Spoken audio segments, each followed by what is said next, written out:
क्रिश अभी मेहमान आए हैं, जवाब दीजिए। उन पुराने क्लाइंट्स के केस पर्सनली हैंडल कर रहा हूं और अब अचानक से उनके खिलाफ किसी और का केस लेके मैंने धोखा नहीं दे सकता। आपको किसी को धोखा देने में प्रॉब्लम हो रही है। बात करो क्रिश। वीआईपी के आगे थोड़ी खड़ा हूं कि जुबान संभाल के बात करूं। क्लाइंट सब आउटडेटेड हो चुके हैं। आज और आने वाला कल मैं हूं।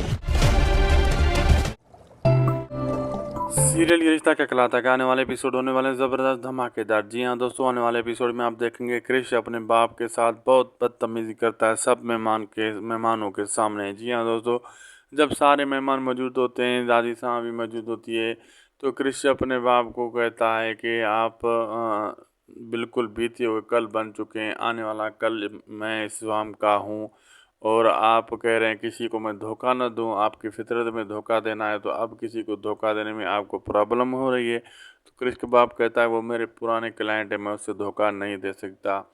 तो क्रिश बहुत बुरा भला अपने बाप को कहता है सबके सामने, और सारे लोग देख रहे हैं क्रिश के मुंह का ये कैसा इंसान है। कहते हैं ना, कैसी जैसी करनी वैसी बनी। तो थोड़ा संजय साहब के साथ भी ऐसा ही सीन होने वाला है।